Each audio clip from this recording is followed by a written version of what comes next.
નમસ્કાર, મંતવ્ય ન્યૂઝમાં આપનું સ્વાગત છે। ઇન્ડિયા એટ 9 સાથે હું છું હિનલ। વડાપ્રધાન નરેન્દ્ર મોદી ગુજરાતના પ્રવાસે છે, ત્યારે આજે બીજા દિવસે વડાપ્રધાને દ્વારકાના જગત મંદિર અને બેટ દ્વારકા મંદિરમાં દર્શન કર્યા હતા। સાથે ઓખા અને બેટ દ્વારકાને જોડતા સુદર્શન સેતુનું પણ લોકાર્પણ કર્યું હતું, જેના કારણે લાખો દર્શનાર્થીઓને લાભ થશે। બેટ દ્વારકા વિસ્તારનો પણ વિકાસ થશે। પીએમ મોદીએ સુદર્શન સેતુના લોકાર્પણ બાદ દ્વારકામાં ભગવાન શ્રી કૃષ્ણએ બનાવેલી સોનાની દ્વારકા જે હાલ દરિયામાં છે, તેના પણ તેઓએ દર્શન કર્યા હતા। આ સાથે તેઓ પોરબંદર, જામનગર અને દ્વારકામાં વિવિધ વિકાસ કાર્યોનું લોકાર્પણ અને ખાતમુહૂર્ત કર્યું હતું। તો દ્વારકાના પ્રવાસ બાદ પીએમ મોદી રાજકોટ પહોંચ્યા હતા, જ્યાં તેઓએ રાજકોટ એમ્સનું લોકાર્પણ કર્યું હતું, જેનાથી રાજકોટવાસીઓને ઘર આંગણે જ હવે સારી સારવાર મળી રહેશે। તો એમ્સના લોકાર્પણ બાદ પીએમ મોદીનો રાજકોટમાં ભવ્ય રોડ શો યોજાયો હતો, જેમાં મોટી સંખ્યામાં રાજકોટવાસીઓએ પીએમ મોદીનું ફૂલોના વરસાદ કરીને સ્વાગત કર્યું હતું।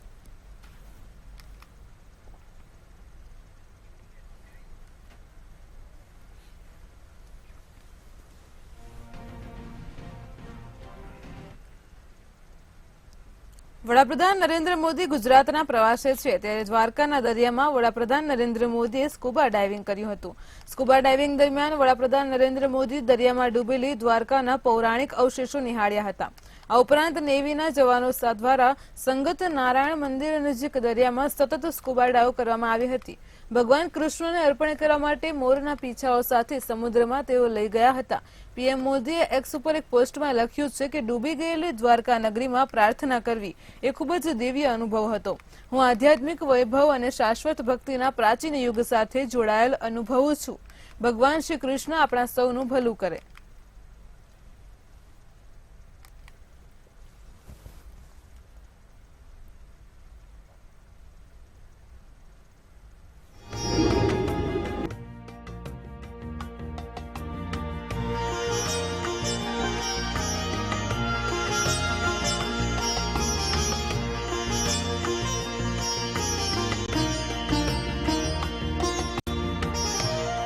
मैंने वो पल बिताए जो जीवन भर मेरे साथ रहने वाले।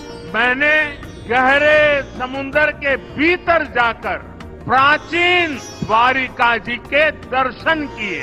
आज जब मैं गहरे समुद्र के भीतर द्वारिका जी के दर्शन कर रहा था, तो मैं पुरातन वही भव्यता, वही दिव्यता मनोमन अनुभव कर रहा था।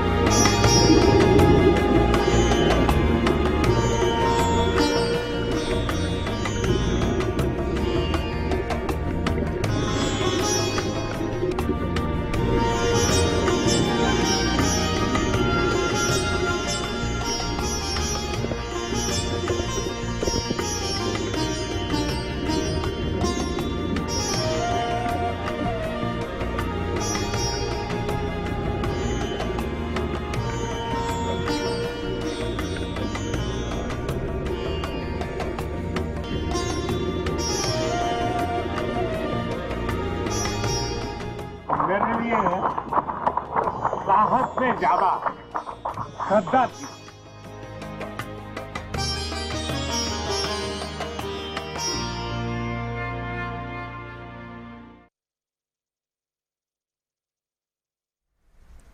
પ્રધાનમંત્રી નરેન્દ્ર મોદી ગુજરાતના પ્રવાસે છે, ત્યારે તેમણે સૌરાષ્ટ્રમાં વિવિધ વિકાસના કામોના લોકાર્પણ કર્યા છે। તો રાજકોટ ખાતે વડાપ્રધાને ભવ્ય રોડ શો યોજાયો હતો, તેમજ લાખોની સંખ્યામાં લોકો ઉપસ્થિત રહ્યા હતા। રોડ શો બાદ વડાપ્રધાને જાહેર સભાને પણ સંબોધન કર્યું હતું। તેમણે કહ્યું હતું કે મોદીની ગેરંટી પર દેશના લોકોને વિશ્વાસ છે। મોદીની જ ગેરંટી છે કે રાજકોટમાં એમ્સનું લોકાર્પણ કરવામાં આવ્યું છે। ત્યારે પીએમ મોદીની સાથે પૂર્વ મુખ્યમંત્રી વિજય રૂપાણી, કેબિનેટ મંત્રી ભાનુબેન બાબરિયા, ધારાસભ્ય ઉદય કાનગડ, ધારાસભ્ય દર્શિતા શાહ અને કર્ણાટકના પૂર્વ રાજ્યપાલ વજુભાઈ વાળા સહિતના લોકો ઉપસ્થિત રહ્યા હતા।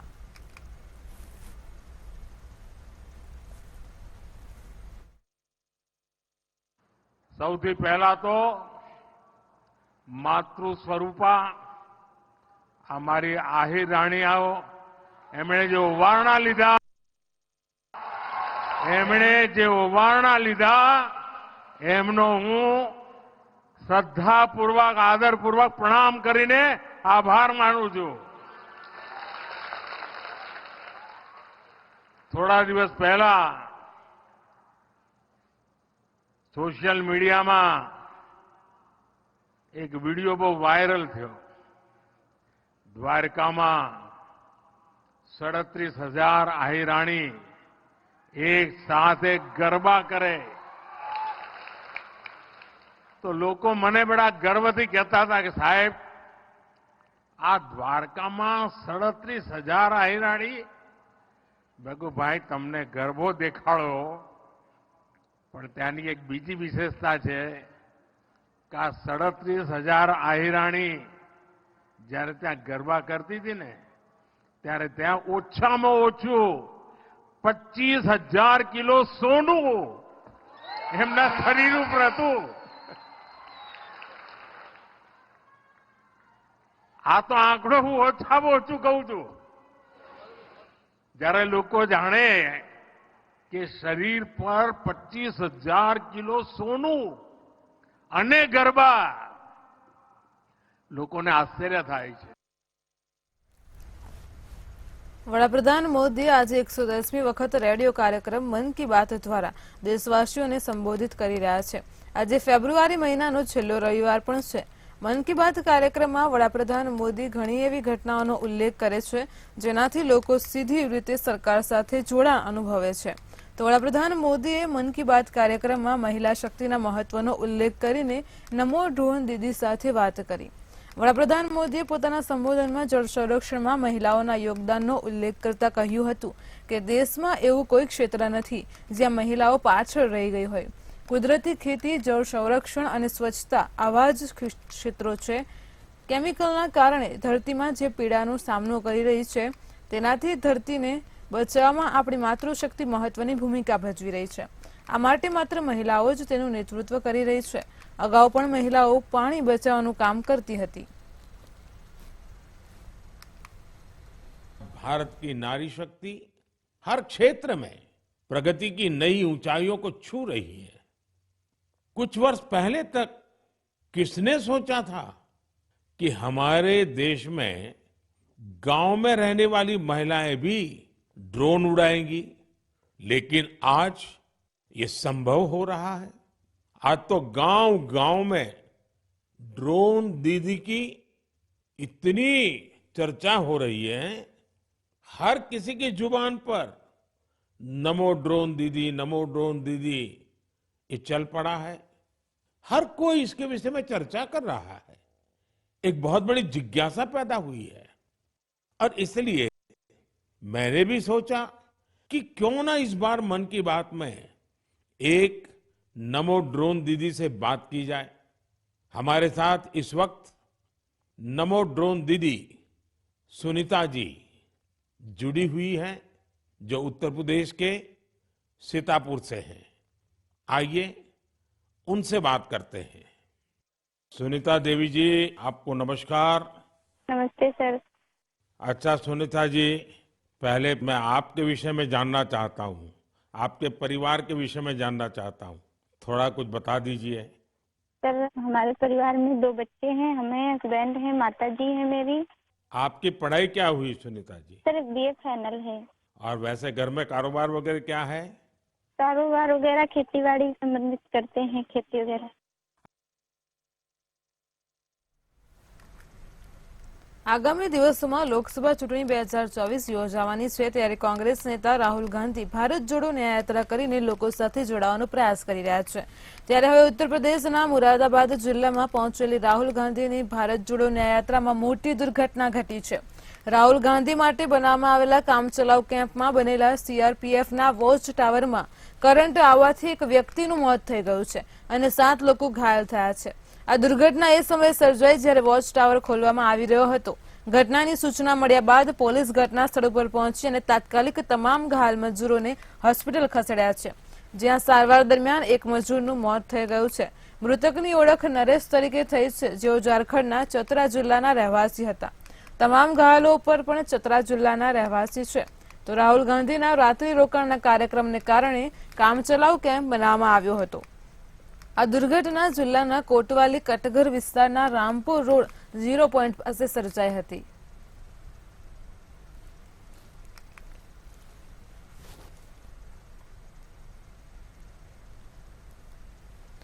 બસપાના લોકસભા સાંસદ રીતેશ પાંડેએ પાર્ટીના પ્રાથમિક સભ્ય પદેથી રાજીનામું આપી દીધું હતું અને ત્યારબાદ તેઓ ભાજપમાં જોડાયા હતા.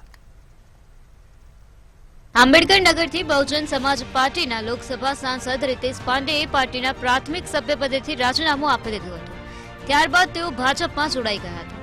સંસદના બજેટ સત્ર દરમિયાન સંસદ ભવનની કેન્ટીનમાં લંચ લેનારા 9 સાંસદોમાં રીતેશ પાંડે પણ સામેલ હતા. એવું કહેવાય છે કે ભાજપ આંબેડકર નગરથી રીતેશ પાંડેને ટિકિટ આપી શકે છે. તેમના પિતા રાકેશ પાંડે સમાજવાદી પાર્ટીના ધારાસભ્ય છે. બસપામાંથી રાજીનામું આપ્યા બાદ રીતેશ પાંડે આજે જ ભાજપમાં જોડાઈ ગયા હતા. ઉત્તર પ્રદેશના નાયબ મુખ્યમંત્રી બ્રજેશ પાઠક તથા ભાજપના અન્ય નેતાઓની હાજરીમાં તેઓ ભાજપમાં વિધિવત રીતે જોડાયા હતા. લોકસભા ચૂંટણી પહેલા બસપા માટે આ એક મોટો ઝટકો માનવામાં આવી રહ્યો છે. બસપા પ્રમુખ માયાવતીને મોકલવામાં આવેલા રાજીનામાના પત્રમાં રીતેશ પાંડેએ લખ્યું, જ્યારે હું બસપામાં જોડાયો ત્યારે મને તમારું માર્ગદર્શન મળ્યું અને પાર્ટીના અધિકારીઓ અને કાર્યકરોએ દરેક સંભવ સમર્થન આપ્યું. પાર્ટીએ મને યુપી વિધાનસભા અને લોકસભામાં પ્રતિનિધિત્વ કરવાની અને સંસદીય દળના નેતા તરીકે કામ કરવાની તક આપી. આ વિશ્વાસ બદલ હું આપનો, પક્ષના કાર્યકરો અને સમર્થકોનો મારા હૃદયથી આભાર વ્યક્ત કરું છું.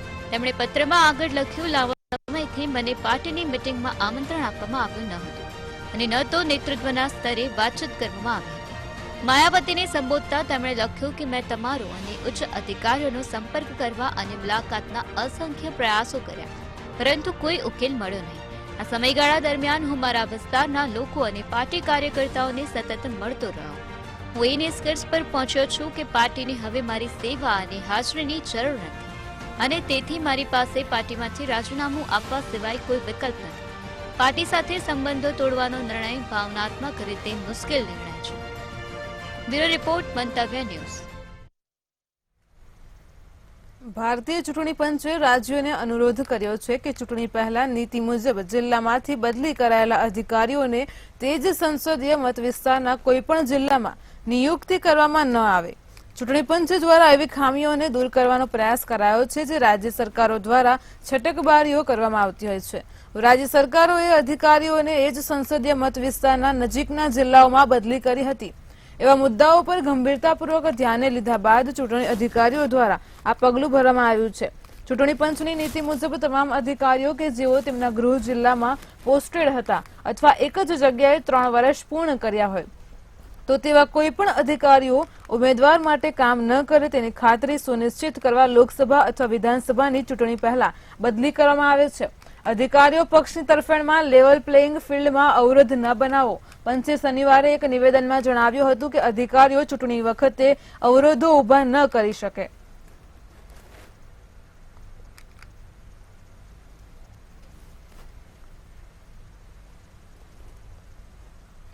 અયોધ્યાથી પરત ફરી રહેલી ટ્રેનને આગ લગાડવાની ધમકી આપવાનો મામલો સામે આવ્યો છે. બેંગલુરુ પોલીસે ધાર્મિક લાગણી ભડકાવવાના આરોપમાં 3 અજાણ્યા લોકો સામે કેસ નોંધ્યો છે. તો આ વિશેષ ટ્રેન અયોધ્યાથી મૈસૂર યાત્રાઓને લઈને પરત ફરી રહી હતી. મુસાફરોના જણાવ્યા અનુસાર 3 આરોપીઓ શુક્રવારે રાત્રે લગભગ 8:40 ટ્રેનની બીજી બોગીમાં ચડી ગયા હતા. આ દરમિયાન જ્યારે ભક્તોએ જય શ્રી રામના નારા લગાવ્યા તો તેઓએ ટ્રેન સળગાવી દેવાની ધમકી આપવાનું શરૂ કર્યું. આનાથી ટ્રેનના બાકીના મુસાફરો ગુસ્સે થયા અને તેમને પકડી લીધા. આ પછી તેને રેલવે પોલીસ ફોર્સને સોંપવામાં આવ્યો હતો. જોકે પોલીસે તેમને કસ્ટડીમાં ન લેતા લોકોએ ફરીથી હોબાળો શરૂ કર્યો હતો. પોલીસના જણાવ્યા અનુસાર આ સમાચાર ફેલતાની સાથે જ ભાજપના સેંકડો કાર્યકરો અને સમર્થકો રેલવે સ્ટેશન પર એકઠા થઈ ગયા હતા અને તેઓએ આ 3 આરોપીઓની ધરપકડની માંગ કરી હતી. ગરમ વાતાવરણ જોઈને બેલારીના પોલીસ અધિક્ષક BL શ્રી હરિબાબુ અનેક સ્ટેશનોના પોલીસ કર્મચારીઓ સાથે રેલવે સ્ટેશન પર પહોંચ્યા. તેમણે કહ્યું કે આ ઘટનાના સંબંધમાં અમે હોસ્પિટલના રહેવાસી એક વ્યક્તિને અટકાયતમાં લીધો છે. બાકીના 2 આરોપીઓની શોધખોળ ચાલુ છે.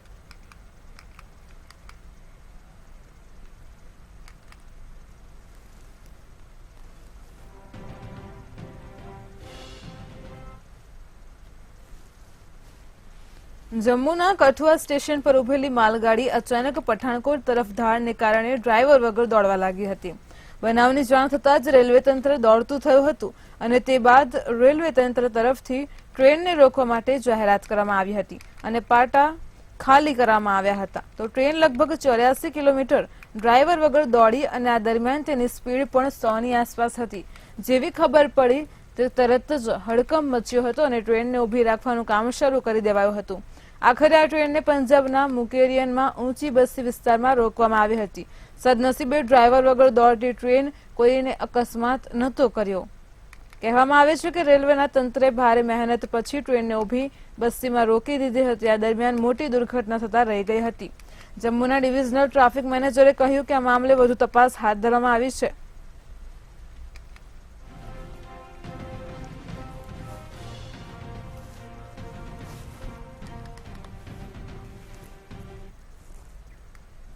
ઉત્તર પ્રદેશના કૌશાંબીમાં ફટાકડા ફેક્ટરીમાં બ્લાસ્ટના અહેવાલ મળી રહ્યા છે. અહીં એક જોરદાર વિસ્ફોટમાં 5 લોકોએ જીવ ગુમાવ્યા હોવાની માહિતી મળી રહી છે.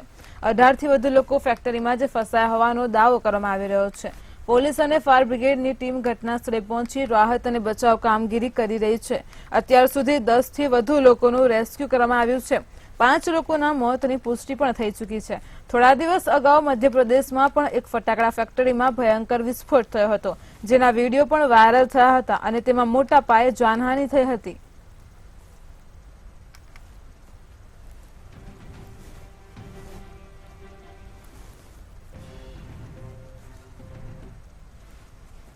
યુપીના સીએમ યોગી આદિત્યનાથના કાફલાની કારને લખનૌના શહીદ રોડ ઉપર એક મોટો અકસ્માત નડ્યો હતો.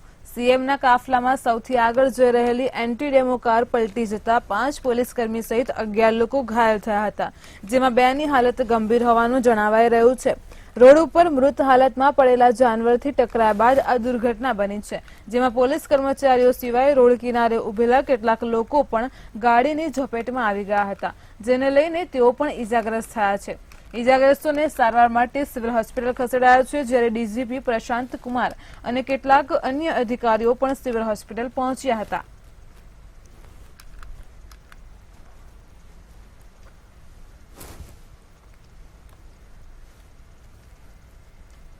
ભારતીય રિઝર્વ બેંકે 2000 રૂપિયાની ચલણી નોટો અંગે એક મોટું અપડેટ બહાર પાડ્યું છે. રિઝર્વ બેંકે કહ્યું છે કે ચલણમાંથી બહાર કાઢ્યાના 9 મહિના પછી પણ હજારો કરોડ રૂપિયાની આ મોટી નોટો બજારમાં મોજૂદ છે, જે હજી સુધી પાછી આવી નથી. જો આપણે રિઝર્વ બેંક દ્વારા જારી કરાયેલા લેટેસ્ટ ડેટા પર નજર કરીએ તો બજારમાં હાજર આ નોટોની કુલ કિંમત 8,897 કરોડ રૂપિયા છે. આ સાથે આરબીઆઈએ આ મોટી નોટો પર પ્રતિબંધ લગાવવાના કાયદા પણ ગણાવ્યા છે. આરબીઆઈએ કહ્યું છે કે 31 જાન્યુઆરી 2024 સુધીમાં 2000 રૂપિયાની લગભગ 97.5% નોટો બેન્કિંગ સિસ્ટમમાં પાછી આવી ગઈ હતી. આ પછી જનતા પાસે માત્ર 2.5% નોટો બચી છે, જે હજી સુધી આરબીઆઈની બેન્કિંગ ઓફિસ અથવા પોસ્ટ ઓફિસ દ્વારા પાછી જમા કરાવવામાં આવી નથી. તો આ નોટોની કિંમત 8,897 કરોડ રૂપિયા છે. નોંધનીય છે કે ગયા વર્ષે જ્યારે રિઝર્વ બેન્કે રૂપિયા 2000નું ડિમોનેટાઇઝેશન કર્યું હતું અને ત્યારે 19 મે 2023ના રોજ કારોબારના અંતે ચલણમાં રૂપિયા 2000ની બેંક નોટોનું કુલ મૂલ્ય રૂપિયા 3.56 લાખ કરોડ હતું.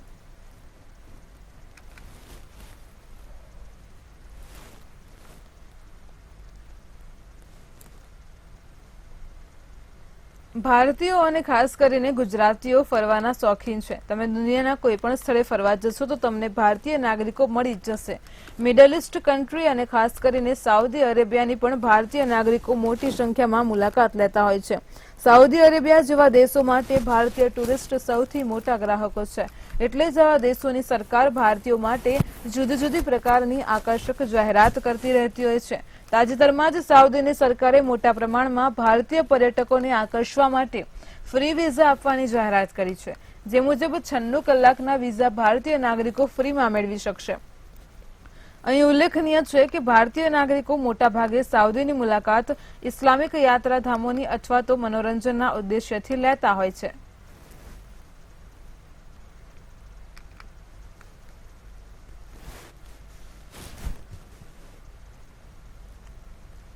ડોનાલ્ડ ટ્રમ્પે શનિવારે સાઉથ કેરોલિના રિપબ્લિકન પ્રાઇમરીમાં મોટી જીત મેળવી છે.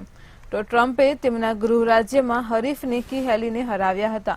આ જીત સાથે તે લગભગ નિશ્ચિત છે કે તે 2024ની રાષ્ટ્રપતિની ચૂંટણીમાં રિપબ્લિકન પાર્ટી તરફથી રાષ્ટ્રપતિ પદના ઉમેદવાર બનશે.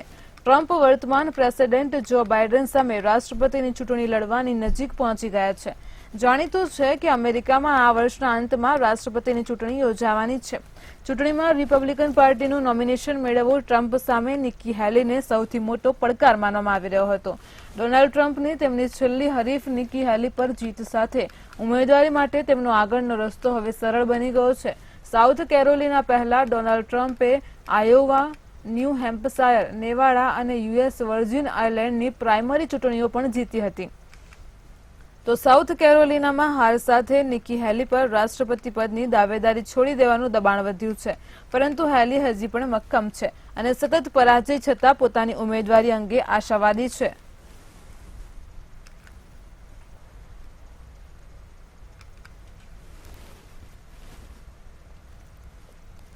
જાપાનના વૈજ્ઞાનિકોએ દુનિયાનો સૌપ્રથમ વુડન સેટેલાઇટ તૈયાર કરીને ઇતિહાસ સર્જ્યો છે.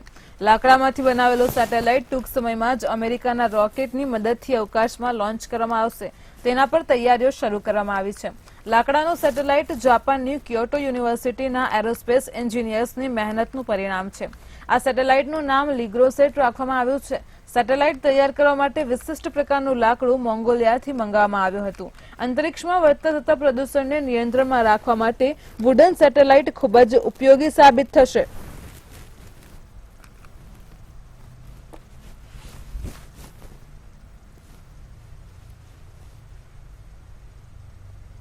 કોલંબિયાની સરકારે જાહેરાત કરી હતી કે 316 વર્ષ પહેલા કોલંબિયન કેરેબિયન દરિયામાં ડૂબી ગયેલા સ્પેનિશ જહાજ સેન જોસના ભંગાર અને ખજાનાને પુનઃ પ્રાપ્ત કરવા માટે પાણીની અંદર સંશોધન શરૂ કરશે.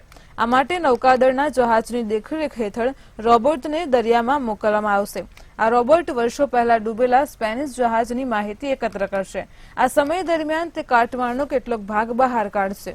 જહાજનું કાટમાળ સમુદ્રમાં 2000 ફૂટની ઊંડાઈ પર છે. આ રોબોટ કેમેરાથી પણ સજ્જ હશે, જેથી જહાજ સંબંધિત રેકોર્ડ એકત્ર કરી શકાય. રોબોટને સેટેલાઇટ સાથે પણ જોડવામાં આવશે. આ અભિયાન માટે કોલંબિયા સરકાર આ વર્ષે અંદાજે 37 કરોડ રૂપિયા ખર્ચ કરશે. એવું માનવામાં આવી રહ્યું છે કે ડૂબતા પહેલા સેન જોસ જહાજમાં સોનું અને ચાંદી સહિત $1,66,000 કરોડ $200 ટન ખજાનો ભરેલો હતો. વર્ષ 1708માં તે રાજા ફિલિપ વિના કાફલાનો ભાગ હતો.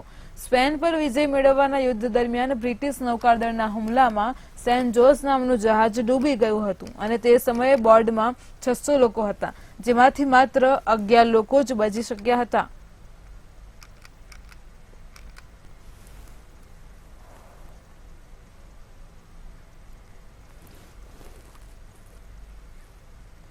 વિશ્વમાં છેલ્લા ઘણા દિવસોમાં આગ લાગવાના બનાવ બની રહ્યા છે. ત્યારે ન્યુયોર્ક શહેરમાં એક એપાર્ટમેન્ટમાં આગ લાગવાનો વધુ એક બનાવ બન્યો હતો, જેમાં એક વ્યક્તિનું મોત થયું છે, જ્યારે 17 લોકો ગંભીર રીતે ઘાયલ થયા છે. ન્યુયોર્કના હાર્લેમ સ્થિત એક એપાર્ટમેન્ટમાં ભીષણ આગ લાગી હતી, જેમાં 27 વર્ષીય ભારતીય મૂળના નાગરિકનું મોત થયું છે. મૃતકની ઓળખ ફાઝિલ ખાન તરીકે થઈ છે. સેન્ટ નિકોલસ પ્લેસ એપાર્ટમેન્ટમાં લિથિયમ આયન બેટરીના કારણે ભીષણ આગ લાગી હતી. આ ઘટનામાં 17 લોકો ગંભીર રીતે ઘાયલ થયા હતા, જેઓને તાત્કાલિક સારવાર અર્થે નજીકની હોસ્પિટલ ખાતે ખસેડવામાં આવ્યા હતા. લોકોએ આગથી બચવા માટે દોરડાનો સહારો લીધો હતો. આ ઘટના પછી આખી બિલ્ડિંગને પૂરી રીતે ખાલી કરવાનો આદેશ આપવામાં આવ્યો છે.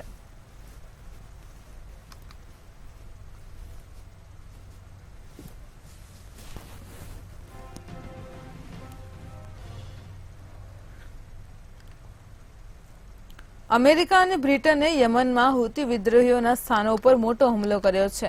બંને દેશોની સેનાઓએ રાજધાની સનાની આસપાસ હુતીઓની 18 જગ્યાઓને નિશાન બનાવી છે. આ હુમલાને Australia, Bahrain, Denmark, Canada, Netherland અને ન્યૂઝીલેન્ડ દ્વારા પણ સમર્થન આપવામાં આવી રહ્યું છે. એક સંયુક્ત નિવેદનમાં પેન્ટાગોને જણાવ્યું હતું કે ખાસ કરીને હુતીની ભૂગર્ભ શાસ્ત્રો સંગ્રહ સુવિધાઓ તથા મિસાઇલ સંગ્રહ સુવિધાઓ, માનવહિત હવાઈ પ્રણાલી સાથે જ હવાઈ સંરક્ષણ પ્રણાલી અને રડાર સહિત 8 સ્થળોએ હુતી વિદ્રોહીઓના 18 લક્ષ્યોની નિશાન બનાવવામાં આવ્યા હતા. આ હુમલાનો ઉદ્દેશ્ય વૈશ્વિક વેપાર, નૌકાદળના જહાજો અને નિર્દોષ નાવિકોના જીવનને જોખમમાં મૂકવા માટે હુતીઓ દ્વારા ઉપયોગમાં લેવાતી ક્ષમતાઓને ખલેલ પહોંચાડવાનો હતો.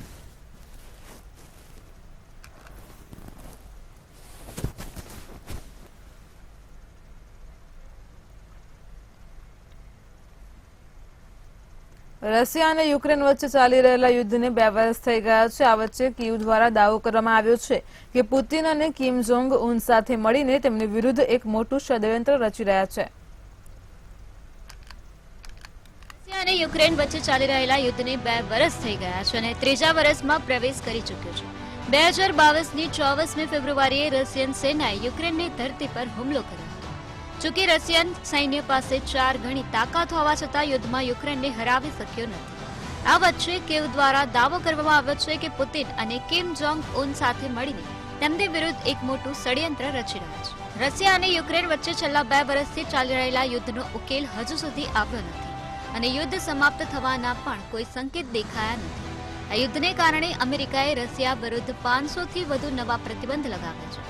ત્યારે હવે કીવે મોટો દાવો કર્યો છે કે રશિયાના પ્રમુખ વ્લાદિમીર પુતિન અને ઉત્તર કોરિયાના તાનાશાહ કિમ જોંગ ઉન સાથે મળીને તેમના વિરુદ્ધ ષડયંત્ર રચી યુક્રેનને દુનિયાના નકશામાંથી ભૂંસી નાખવાનું પ્લાન છે.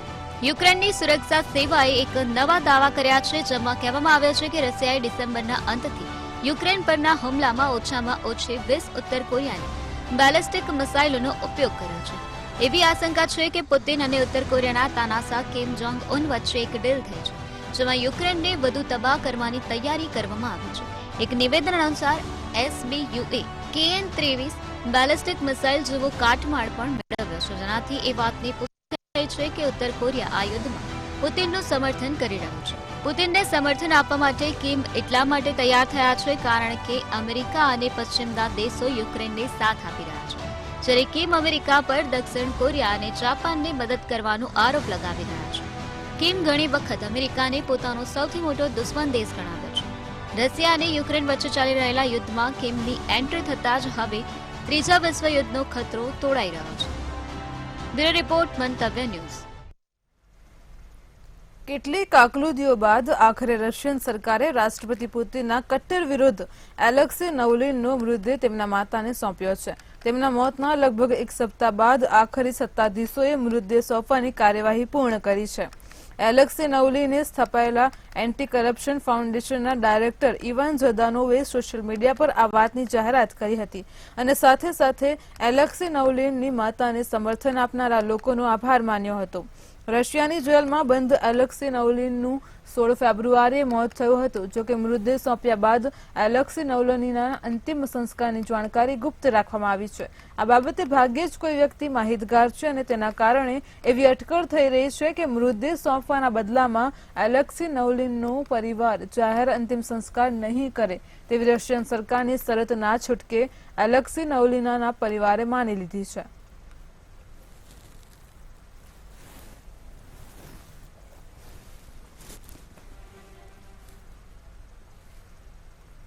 ઇન્ડિયા એટ 9 માં હાલ આટલું જ. પડે પડની અપડેટ માટે જોડાયેલા રહો મંતવ્ય ન્યૂઝ સાથે. નમસ્કાર.